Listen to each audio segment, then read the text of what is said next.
Assalamualaikum warahmatullahi wabarakatuh. A'udzu billahi minasyaitonir rajim.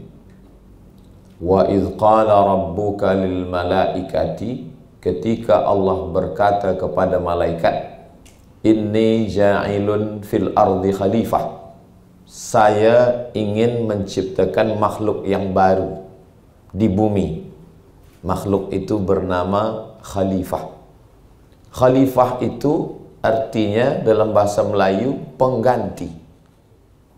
Nabi Muhammad penggantinya disebut dengan khalifah. Khalifah Nabi Muhammad memimpin kota Madinah, maka kita sebut Khalifah Abu Bakar Siddiq, sebab khalifah pengganti. Jadi kalau saya seorang mursyid dalam tarekat, Tuan Syekh, bila saya tak boleh datang, maka saya kirimkan pengganti. Pengganti itu disebut dengan khalifah.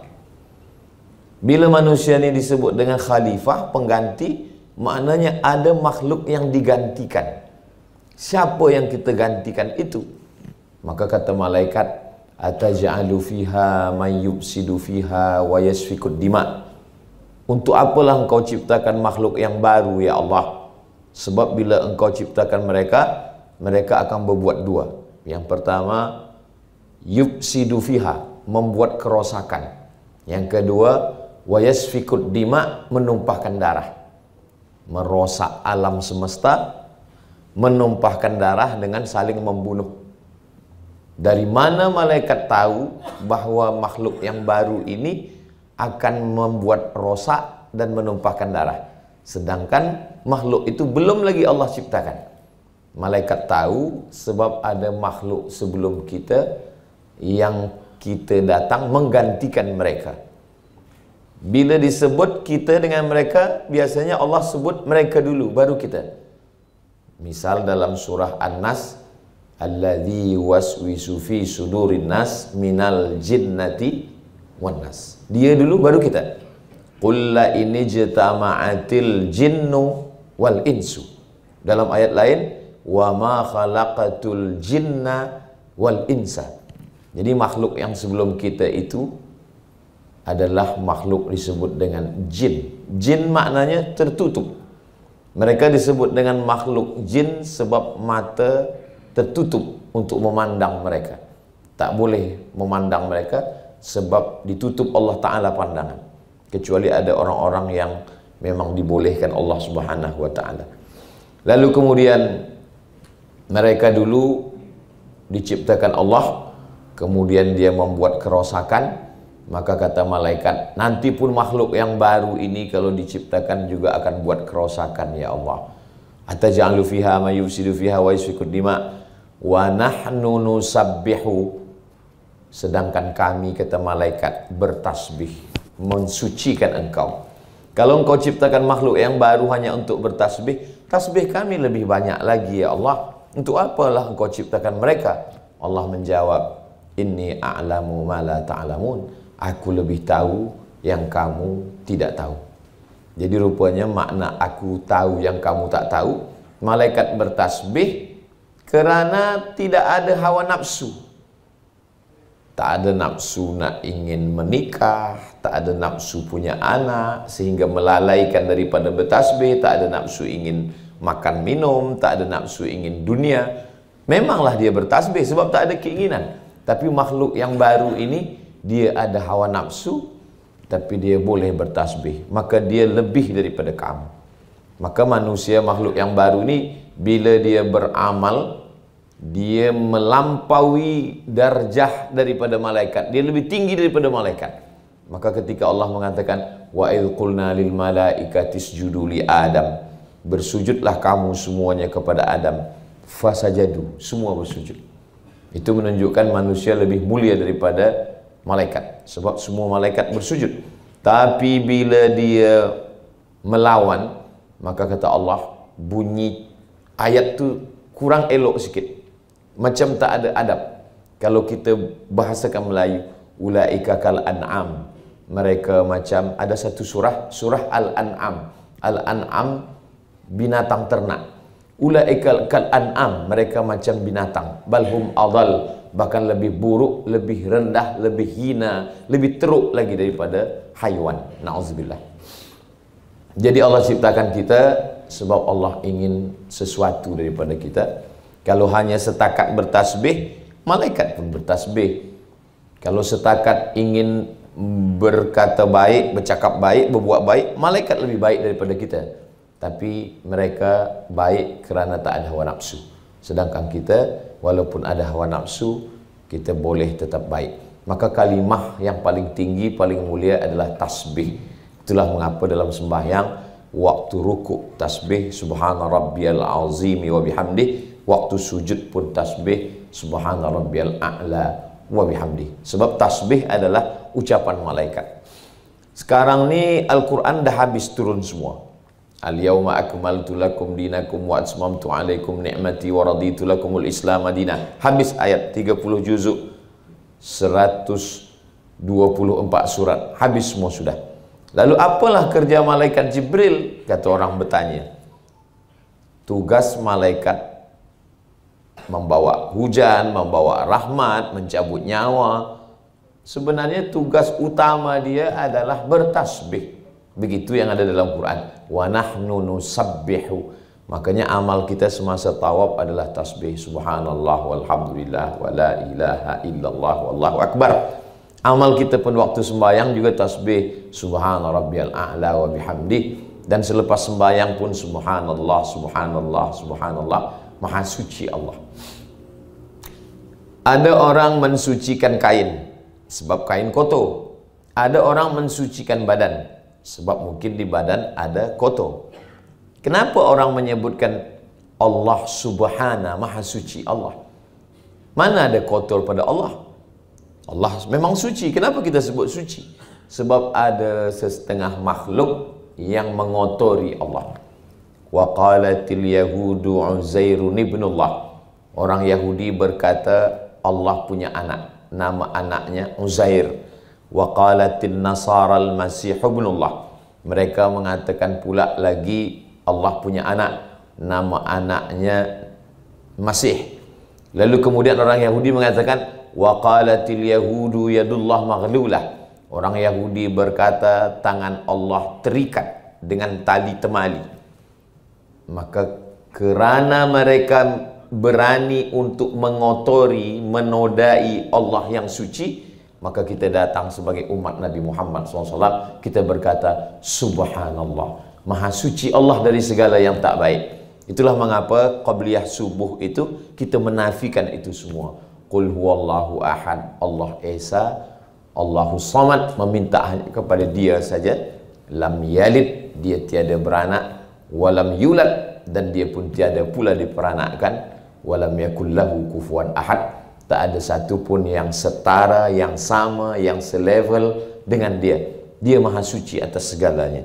Maka kita katakan Allah subhanahu, maha suci, wa ta'ala, maha tinggi. Sebab ada makhluk yang merendahkan Allah subhanahu wa ta'ala.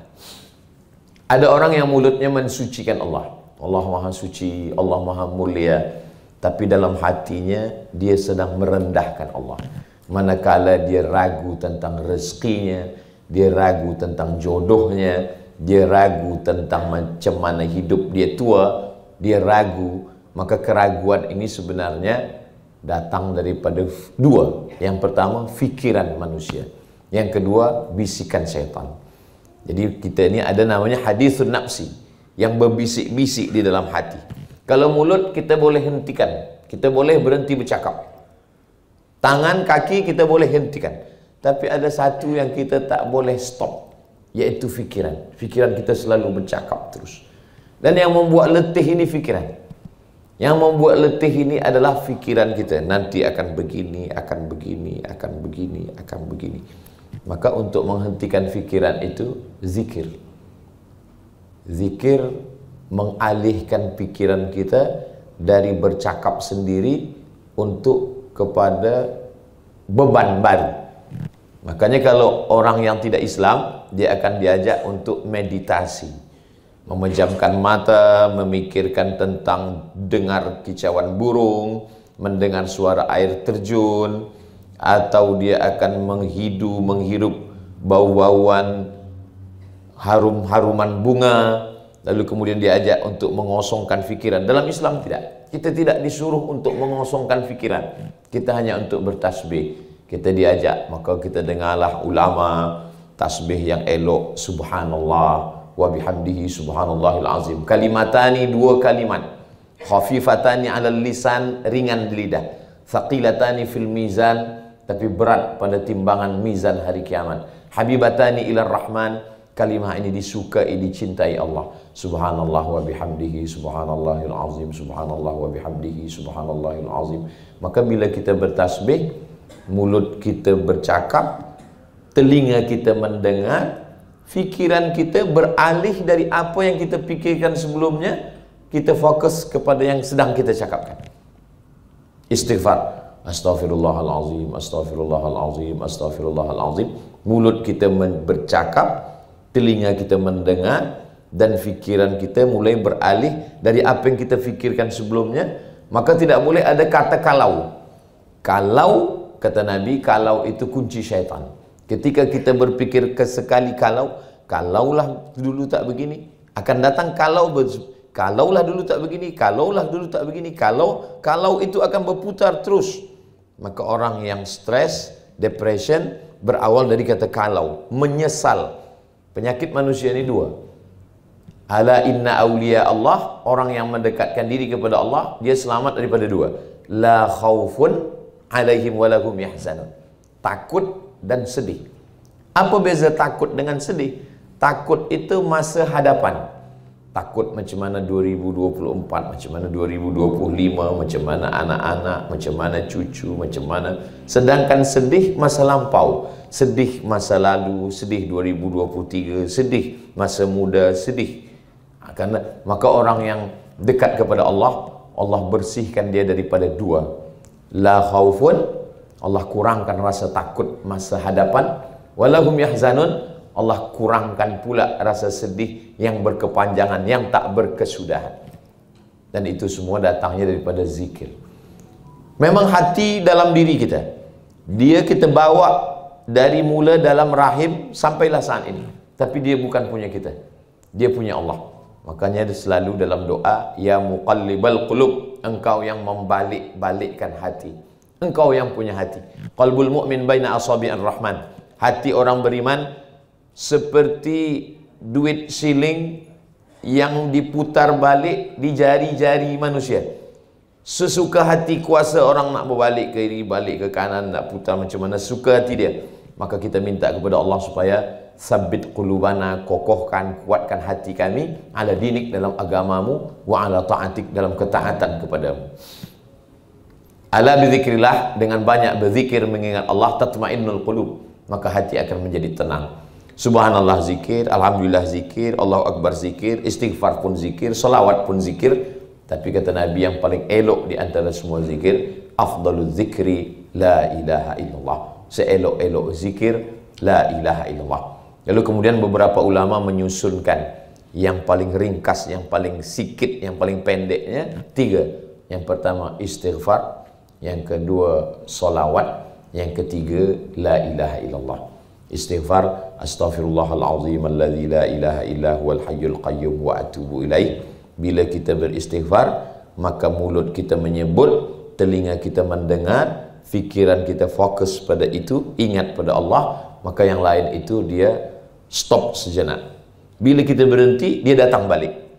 Mathalul ladzi yadhkuru rabbahu wal ladzi la yadhkuru rabbahu kamathalil hayy wal mayyit. Orang yang berzikir dengan tidak berzikir seperti orang hidup dan orang mati. Bila dia berzikir, dia hidup. Dia berhenti, dia mati. Bila kata orang yang sedang belajar ilmu biologi, hidup itu bergerak, berjalan, hidup. Berhenti bernapas, mati. Tapi kalau menurut hadis tidak begitu. Bila kita berzikir, kita hidup. Berhenti berzikir, kita mati. Maka bila kita tengok, segala gerak mesti ada zikir. Jaga daripada tidur, zikir. Alhamdulillahilladzi ahyana ba'da ma amatana wa ilaihin nusyur. Melihat wajah di cermin, berzikir. Allahumma kama hassanta khalqi fahassin khuluqi. Masuk toilet, berzikir. Allahumma inni a'udzubika minal khubuthi wal khaba'is. Keluar daripada itu, berzikir. Ghufranaka. Masuk kaki kiri, keluar kaki kanan. Apa sebenarnya yang diajarkan? Bagaimana kita sadar, memiliki kesadaran bahwa kita sedang berjalan, bahwa kita sedang bernafas, bahwa kita sedang hidup. Jadi sebenarnya orang bila dia tidak Islam, dia ingin menyadarkan dengan menyadari dia bernafas. Nafas yang ditarik, nafas yang dihembuskan. Tapi bila kita dalam Islam, kita tidak disuruh itu. Kita hanya apa yang sedang kita lakukan, apa yang sedang kita buat, kita selalu ingat, kita balikkan kepada Allah Subhanahu wa taala. Bila kita keluar, bismillahi tawakkaltu 'ala Allah, la haula wala quwata illa billah. Dan di beberapa jalan saya tengok di Malaysia ada tulisan subhanallah, walhamdulillah, la ilaha illallah, wallahu akbar. Bila orang sedang drive di jalan, mungkin dia terlupa, dia tengok. Atau di belakang kereta orang ada tulisan la masya Allah, tabarakallah, la haula wala quwata illa billah. Supaya apa? Supaya hati dia terus hidup. Sebab ini hanya kulit saja. Yang di dalam itulah di dalam. Maka kata Nabi, ala fil jasadi mud'ah. Ketahuilah di dalam badan itu ada satu gumpal, ada satu ketul, ada satu genggam. Idza salahat, kalau dia baik, salahal jasadu kulluh, yang lain ikut jadi baik. Wa idza fasadat, kalau dia rosak, fasadal jasadu kulluh, maka yang lain pun ikut menjadi rosak. Ala wahyal qalb, dia adalah hati. Ada orang sebut jantung, ada orang sebut hati, ada sebut keduanya sekali, jantung hati. Dia jantung, dia juga hati, sebenarnya hanya penyebutannya saja, bendanya sama. Itu juga yang ditiupkan ruh ke dalamnya, lalu kemudian kita pun hidup, dia berdetak, dia berdegup, sebagaimana fungsi dia dalam badan kita. Maka ada orang menyebut si fulan mati, tiba-tiba saja mati. Sebab apa? Sebab sakit jantung, sebab berhenti. Sebagaimana fungsi daripada jantung dalam tubuh manusia, begitulah yang ada diciptakan Allah Subhanahu wa taala. Ala fil jasadi mudghah, kata Nabi. Kalau dia baik, mata menjadi baik, telinga menjadi baik, hati menjadi baik. Maka kita selalu dalam doa diajarkan Nabi, doa tahajud, Allahumma ja'al fi qalbi nura, jadikan di dalam hatiku ini cahaya. Kalau sudah hati bercahaya, wa fi sam'i nura, telinga bercahaya. Setelah telinga, wa fi basari nura, mata bercahaya. Sebab dia dari hati ke telinga, dari telinga ke mata. Tapi kadang dibalik Allah SWT, telinga dulu. Inna sam'a, telinga, wal basar, mata, wal fuad, hati. Mengapa kadang telinga dulu, kadang hati dulu? Sebab memang kita pertama mendengar dulu. Saya awalnya tahu tazkirah Ustaz Abdul Somad ini mendengar dulu. Saya belum nampak gambarnya, sebab saya tak tengok YouTube. Saya hanya tengok dengar radio, dengar dulu. Nampak saya dari suara, nampaknya Ustaz Somad ni besar, tapi tengok nampak rupanya kecil. Dengar dulu. Saya pergi ke Jakarta, dibawa ke tempat orang saudara-saudara kita yang tak boleh menengok, tapi dia rupanya selalu dengar. Manakala sampai di situ, dia pegang badan saya. Oh, rupanya Ustaz ni kurus, suaranya nampak gemuk, kata dia. Dengar dulu. Selepas dengar, baru tengok. Inna sam'a wal basar. Dengar, pandang. Selepas mendengar, memandang, baru berfikir. Karena fikir itu datang daripada apa yang kita dengar, apa yang kita tengok. Itulah maka kita selalu ingin mendengar yang elok-elok, menengok yang elok-elok, supaya berfikir juga yang kita fikirkan pun elok-elok. Maka yang ditanya Allah nanti pun tiga. Inna sam'a, yang kau dengar, wal basar, yang kau tengok, wal fuad, yang kau fikirkan. Apa yang kau tengok, apa yang kau dengar, itu yang kau fikirkan. Dan biasanya apa yang kita fikirkan bila kita terjaga ni, tak selesai, terbawa pada tidur malam. Maka selalu kadang bila saya jumpa jamaah, Ustaz Somad, saya selalu dah mimpi dengan Ustaz 2-3 kali. Lama saya berfikir, kenapa dia boleh terbawa mimpi? Rupanya sebelum tidur memang dia dengar tazkirah. Kadang-kadang saya dengar Ustaz, kadang-kadang Ustaz dengar saya. Sebab dia tertidur, YouTube masih hidup juga lagi. Saya dengar Ustaz lah, saya tonton Ustaz selalu, terbawa dalam tidur saya. Alhamdulillahnya yang mengaku macam ni biasanya lelaki, belum ada anak gadis lagi. Terdengar, tertengok, terpandang, terfikir, terbawa duit tu malam. Ada satu jamaah dari Jakarta. Kampung dia di Sumatera Barat, orang Padang, Minangkabau. Lalu kemudian dia minta saya bagi tazkirah dalam program Pulang Basamo. Pulang Basamo maksudnya orang yang ada di perantauan di Jakarta, Bandung, semuanya balik ke kampung halaman di Sumatera. Mereka minta saya bagi tazkirah Idul Fitri. Lalu selepas itu saya tanya, kenapa Tuan Haji ingin betul saya nak datang ke kampung Tuan dekat Danau Singkarak? Sebab saya ada satu masalah, Ustaz Abdul Somad. Saya pernah sakit berbulan-bulan tak sedarkan diri. Lalu kemudian doktor di rumah sakit Hospital Cipto Mangunkusumo Jakarta, kata doktor kepada ahli keluarga saya, bawa sajalah balik, tak ada ubat lagi. Jadi bila doktor cakap bawa balik, itu maknanya malaikat maut tak jauh lagi, dah dekat dah. Tapi tiba-tiba saja saya tersedar, saya terjaga, terbangun. Dan semua doktor pun terkejut, isteri anak bini saya pun terkejut, dan saya terjaga. Saya tanya, apa yang Tuan Haji yang buat terjaga lepas dari masa koma yang lama itu? Masa saya koma tak sedarkan diri itu, tiba-tiba saja datang Ustaz Abdul Somad dan bertanya kepada saya, bila nak buat tazkirah? Saya terjaga.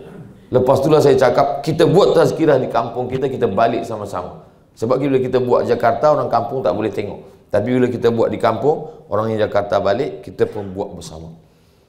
Lama saya termenung, kenapa dia nampak saya dalam masa dia koma? Lalu saya tanya, Tuan Haji bila di rumah duduk tonton apa? Saya tonton TV, tapi yang TV itu YouTube. Saya tengok program Tazkirah Ustaz. Oh. Bila di kereta nak pergi office pun saya dengar Tazkirah Ustaz juga. Oh. Bila nak tidur malam, dengar juga. Baru saya faham.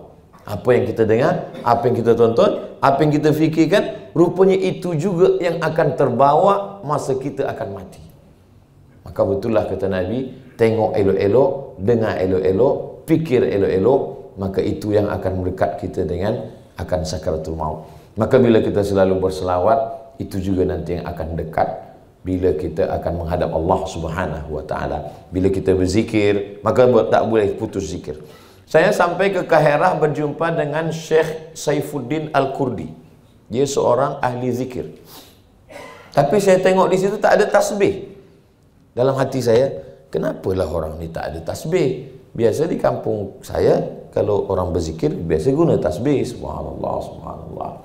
Atau tasbih digital yang letak di ujung jari. Ini tak ada tasbih sama sekali. Sebelum saya tanya, dia dah jawab duluan. Kata dia, kami di majlis ni Abdul Somad tak ada tasbih. Kenapa begitu Syekh? Sebab kami tak hitung kira tasbih lagi pakai hitung kira 100, 200, tak pakai itu. Kami hitungnya pakai nafas. Nafas tu kan dua, tarik sekali, hembus sekali. Tariknya pun sekali Allah, hembus pun Allah. Tarik. Tidak disebut, hanya didengar dan diingat saja dalam hati dan dalam fikiran. Kita fokus saja. Bila lupa, ingat balik. Bila lupa, ingat balik. Saya pun ajarkan kepada kamu, Abdul Somad, zikirlah macam itu. Bila sedang di kereta, di pesawat terbang, di jalan. Tapi bercakap tetap macam itu. Saya pun sampaikan saat ini kepada tuan-puan sekalian, jangan pula sebab zikir nafas ni lalu kemudian tak nak bercakap. Esok ditanya Tan Sri, macam mana program kita? Tarik hembus saja. Bukan itu maksudnya kita tetap juga bercakap, bercerita, berbual, bersenda gurau dengan anak isteri, tapi kita tak lupa. Sebab yang kita khawatirkan kita mati na'udzubillah dalam keadaan lupa, dalam keadaan lalai. Nabi pernah bertanya kepada sahabat. Sahabat bertanya ke Nabi, Nabi menjawab, ya Rasulullah, ayul a'mal khairun. Apa amal yang paling elok?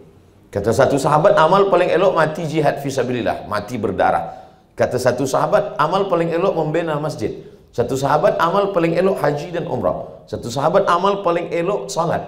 Kata Nabi, antufariqad dunya, kau mati meninggalkan dunia, walisanuka ratbun, lidah engkau dalam keadaan basah.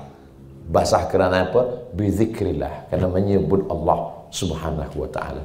Kadang kita ada juga sebut Allah, tapi sebut 33 kali, lepas itu berhenti, lepas itu lupa, sebut yang lain. Maka sebenarnya bila kita tengok, kita macam berjalan panjang, Jalan panjang naik kereta jauh, maka kita berhenti kejap. Berhenti kejap, rehat, lepas tu terus lagi. Maka 5 kali, 5 stesen berhenti. Subuh berhenti, terus lagi. Zuhur berhenti, terus lagi. Asar berhenti, terus lagi. Maghrib berhenti, terus lagi. Isyak berhenti, terus lagi. Ada 2 stesen tambahan. Duha berhenti, terus lagi. Tahajud berhenti, terus lagi. Tapi sebenarnya antara satu stesen dengan stesen yang seterusnya itu pun sebenarnya kita tak boleh berhenti. Maka disebutkan dalam Quran, allazina yadhkurunallah, orang yang berzikir mengingat Allah qiyaman, waktu tegak, wa qu'udan, waktu duduk, wa ala junubihim, waktu sedang terlentang. Sebab posisi manusia ni 3: tegak, duduk, berbaring. Siapapun kita manusia tak lebih daripada 3: tegak, duduk, berbaring. Maka kita ingin waktu tegak pun berzikir, waktu duduk pun berzikir, waktu berbaring tertidur pun berzikir, dan sebelum tidur pun kita juga berzikir bismika Allahumma ahya wa amut, dan tertidur. Ada orang yang tak percaya pada Tuhan, atheist, kata dia tak adalah Tuhan ni, apalah. Kemudian yang percaya dengan yang tak percaya sama. Yang tak percaya Tuhan pun hidup, yang tak percaya pun ada rezeki, yang tak percaya Tuhan pun sihat. Maka bagi orang yang imannya setengah-setengah, lama-lama dia berfikir, iya juga ya, tak percaya Tuhan pun hidup juga, tak percaya Tuhan pun ada juga rezeki. Kadang yang tak percaya rezekinya lebih banyak pula daripada yang percaya. Elok tak percaya, kata dia. Maka kemudian naik pesawat terbang, kata yang percaya, dia berdoa, subhanallazi sakhara lana hadza wa ma kunna lahu muqrinin wa inna ila rabbina lamunqalibun, Allahumma antas sahibu fis safar, Allahu akbar, engkau maha besar, selamatkan kami. Kata yang tak percaya pada Tuhan, tak adalah Tuhan. Lepas tu pesawat terbang pun terbang, rupanya ada masa di atas mengalami awan turbulensi, lalu kemudian beberapa meter pesawat terbang turun. Bila terkejut, maka yang percaya dan tak percaya, yang tak percaya menjeritnya lebih kuat. Oh my God, kata dia. Yang percaya Tuhan, dia dah serahkan pada Tuhan, dia dah tertidur. Dia dah lepaskan semuanya pada Tuhan. Sama macam orang naik kapal laut. Bila dia bertuhan, dia dah lepaskan semua beg dia semua. Kenapa? Sebab dia berada dalam kapal yang besar. Tapi yang tak percaya, bagnya dia pegang semua. Jadi orang yang tak percaya pada ada Tuhan, dia sama macam orang naik kapal layar bahtera yang besar, Titanic, dan beg dia peluk. Bila ditanya, kenapa awak peluk beg? Saya takut. Padahal sebenarnya dia ada yang melindung, yang maha besar, Allah Subhanahu wa ta'ala. Lebih kurang begitulah gambaran orang bertuhan tak bertuhan. Bismillahirrahmanirrahim. Aku sudah serahkan semuanya pada engkau ya Allah. La haula wa la quwata illa billah. Tiada daya, tiada upaya, semuanya Allah. Allah maha besar, Allahu akbar. Masalah hidup ni besar, ada yang lebih besar, Allahu akbar. Aku yang lebih mulia, aku yang lebih hebat, yang lebih mulia engkau, Allahu akbar. Tapi ada setengah orang yang bertuhan, yang beragama, sebenarnya dia malas berusaha. Malas berusaha, tidak serius, banyak bermain, banyak berbual. Tapi bila dia gagal dalam hidup, dia katakan, ini sebenarnya kehendak Tuhan. Ini pun tak betul. Ini bukan ajaran Islam. Ajaran Islam itu adalah berbuat all out, serius, berjihad. Bila betul dapat macam yang kita inginkan, kita kata Alhamdulillah. Bila kita gagal, kita kata sesungguhnya rencana Allah ada lebih indah lagi. Begitu. Jadi la haula wala quwata illa billah itu kita ucapkan selepas kita berusaha. Barulah kita kata la haula wala quwata illa billah. Kita ambil buluhnya, kita ambil kail pancingnya, kita ambil cacing kataknya, kita letakkan di tepi sungai, dapat ikan, alhamdulillah. Tak dapat ikan, husnuzon, mungkin Allah bagi di tempat yang lain. Bila balik ke rumah, kita kecewa sebab kita tadi tak ada dapat ikan. Rupanya Allah bagi rezeki bukan ikan hidup, Allah bagi ikan yang dah masak. Kadang kita tak tahu. Sebab itulah maka hubungan kita dengan Allah ini Tapi la haula wala quwata illa billah itu keluar dari mulut kita selepas kita berusaha. Bukan kita tidur, kita malas, lalu kemudian selepas itu bila tanya, kenapa tak ada ikan? La haula wala quwata illa. Ini bukan ajaran Islam, dia bukan orang Islam. Ini dua, orang yang tidak berusaha lalu memakai la haula wala quwata illa billah untuk membenarkan kemalasan dia, dosa dia dua. Yang pertama, dosa tidak berusaha. Yang kedua, dosa mengambil ayat Allah untuk menutupi kemalas dia. Jadi bila ada seorang suami malas jaga pagi, malas berusaha, malas untuk memberikan semua tenaga untuk mencari rahmat Allah, kemudian bila isteri dia bertanya, kenapa awak tak cari rezeki? La haula wala quwata illa billah. Maka sebenarnya kalau isteri dia ini paham mengaji, dia tak perlu marah. Tengok saja, nanti pukul 12, pukul 1, pukul 2 dia tanya, mana makan siang kita? Isteri cukup cakap la haula wala quwata illa billah. Balikkan saja cara berfikir orang itu, cara untuk membagi tahu orang bahawa engkau salah. Kita tak perlu cakap banyak. Balikkan saja cara berfikir bahawa sebenarnya engkau salah. Hubungan kita dengan Allah SWT boleh kita tengok macam mana Nabi Muhammad SAW. Ketika perang Badar, Nabi punya strategik. Pagi-pagi subuh Nabi dah siapkan saf barisan di tempat matahari terbit. Kata sahabat Nabi, kenapa kita susun barisan ini di tempat matahari terbit ya Rasulullah? Ini ikhtiar usaha kita. Bila kita pasang tempat matahari terbit, musuh kita dah dah kalah satu. Sebab apa? Sebab matahari terbit, mereka di sana mata dia silau menengok cahaya. Kita di sini, kita menang. Kita dah kuasai tempat. Yang kedua, kita yang menguasai tempat sebab di sini tempat dekat dari tempat air. Dalam perang, siapa yang menguasai air, maka kita dah menang dua. Yang pertama, kita menguasai tempat air. Yang kedua, kita tempat matahari terbit, orang musuh kita silau menengok. Yang ketiga, Nabi SAW bersama sahabat itu sudah menyusun berapa musuh dia dah tahu. Sebab malam tadi Nabi kata, tengok nanti tukang masak mereka akan ambil air di sini, tangkap dia. Kemudian betul, tukang masak itu mengambil tempat air minum, lalu mereka tangkap. Nabi tanya, berapa jumlah pasukan kamu? Kata tukang masak, kami tak tahu sebab kami memasak saja. Kami bukan panglima perang. Kami tak tahu entah berapa tentera semuanya. Nabi tanya, berapa ekor kambing yang kau masak? Berapa ekor unta yang kau masak? Dia cakap, sekian ekor kambing, seekor unta. Nabi cakap, oh, kalau untanya sekian, kambing sekian, berarti pasukannya sekian. Nabi tahu dari berapa jumlah yang dimasak. Nabi dah tahu duluan.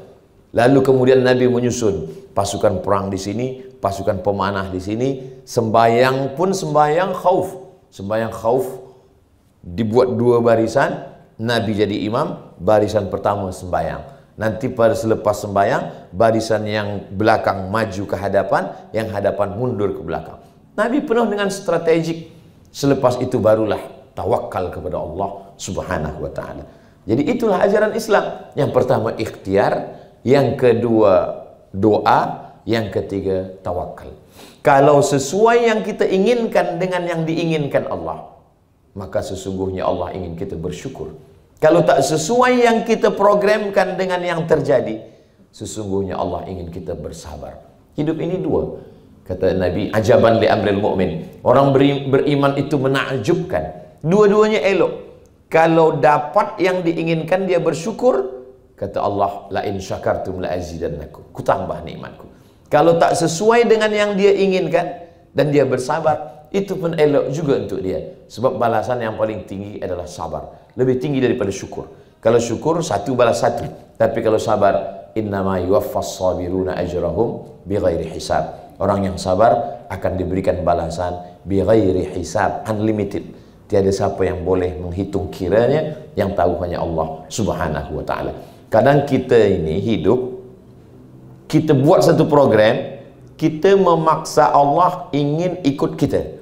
Bila dapat sesuai dengan yang kita inginkan, kita pun berterima kasih pada Allah dengan nama syukur. Bila tak sesuai, kita pun marah. Tak usah jauh-jauh, pemuda belia yang suka pada perempuan, Dia ingin Allah setuju dengan apa yang dia mahu. Ya Allah, aku ingin berkahwin menikah dengan si fulan. Bila dia belum ada jodoh, jadikanlah aku jodohnya. Bila dia dah ada jodoh, matikanlah jodohnya. Dia memaksa Allah. Bila bersesuaian keinginan dia dengan apa yang terwujud, dia bersyukur kepada Allah. Bila tak bersesuaian, dia marah pada Allah. Ini bukan hamba Allah, ini director Allah. Kalau bersikap sebagai hamba Allah, hubungan kita dengan Allah itu dua. Yang pertama, husnuzan kepada Allah, selalu baik sangka kepada Allah. Apapun yang datang, kita baik sangka. Yang kedua, hubungan kita dengan Allah itu reda. Reda itu kalau bahasa Melayunya puas hati. Apapun, macam seorang ayah, seorang ibu menggendong anak, apapun yang anak tu buat, dia puas hati. Cubalah kita pergi ke rumah orang, nampak budak kecil baby, kita gendong, kita dukung dia. Oh, lucunya baby, bukan main. Mohon maaf, budak tu terkencing. Apa kata orang? Awak bertuah lah, kata dia. Budak terkencing, budak menangis, budak menggigit pun senang. Sebab apa? Reda, puas hati dengan budak. Rupanya kalau orang tak berdosa, apapun yang dia buat, orang senang. Cuba kalau ayahnya. Maknanya apa? Sebab kita senang hati, puas hati. Kalau kepada budak yang tak berdosa begitu, kita senang. Apapun yang dia buat, kita senang. Bagaimana dengan Allah Subhanahu wa ta'ala? Maka ada 3 orang pergi ke istana raja. Sampai di tempat istana raja, dibagi 3 pena. Orang pertama dibagi pena, orang yang kedua pun sama, yang ketiga pun sama. Ballpoint untuk menulis. Kata orang yang pertama, jauh-jauh kita datang cuma dapat pena. Untuk apa? Di rumah pun banyak. Kata orang yang kedua, jadilah daripada tak ada sama sekali. Boleh juga kita tulis-tulis dengan ini. Kata orang yang ketiga, saya bukan tengok apa yang dapat, tapi saya tengok siapa yang memberi. Sebenarnya pena ni banyak di pasar, di rumah saya pun banyak. Tapi yang ini beza. Bila saya balik nanti, orang tanya, saya cakap, ini adalah dapat saya dari raja, dari istana. Kalau begitu senangnya hati pada manusia yang lebih, bagaimana dengan pemberian dari Allah Subhanahu wa ta'ala? Maka kalau begitulah seorang istri memandang suami, walau mungkin tidak handsome, tidak putih, tidak elok, suaminya bertanya, kau senang dapat aku? Sebenarnya yang macam kau ni banyak, bang. Tapi kau inilah yang dipilihkan Allah Subhanahu wa ta'ala. Itu cara menyenangkan hati orang.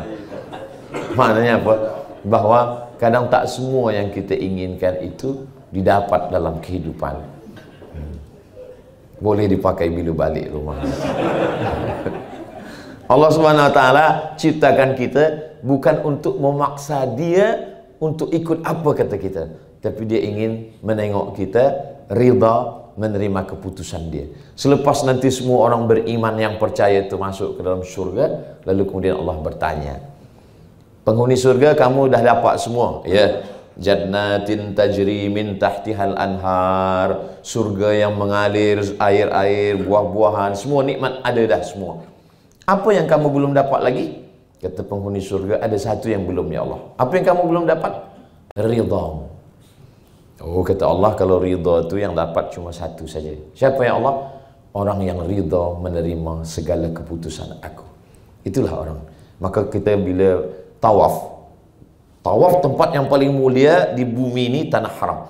Tempat yang paling mulia di tanah haram itu Masjidil Haram. Tempat yang paling mulia di Masjidil Haram itu Ka'bah. Tempat yang paling mulia di samping Ka'bah itu adalah dari Rukun Yamani ke Hajar Aswad. Itulah yang selalu kita minta.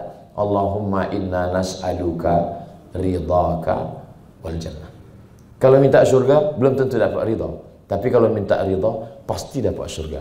Maka selalu kita minta Allahumma inna nas'aluka ridhaka wal jannah. Jannah nomor 2, jannah tak pertama. Mudah-mudahan kita dapat ridha Allah. Semua jamaah cakap amin. Tapi ada satu perempuan, dia diam saja, dia tak ada cakap amin. Kawan dia tanya, kenapa awak tak kata amin? Sebab saya dah dapat ridha. Dari mana kau tahu? Nama laki dia Muhammad Ridha. Nama adalah doa. Orang bagi anak itu nama Muhammad Ridha, supaya dia ridha menerima apa yang dibagi Allah Subhanahu wa taala. Sebenarnya malam tu nak tidur lelap, hujan lebat, sejuk, nak tidur, tapi kata Allah, engkau bangun sembahyang, ridha menerima itu.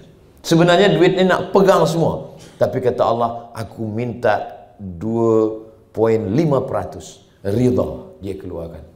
Sebenarnya ingin dengan yang ini, tapi kata Allah, ini yang aku bagi, dia ridha. Itulah maka pagi kita katakan, sebelum kita berhadapan dengan siang, saat matahari sebelum terbit, kita katakan, raditu billahi rabba, aku ridha ya Allah.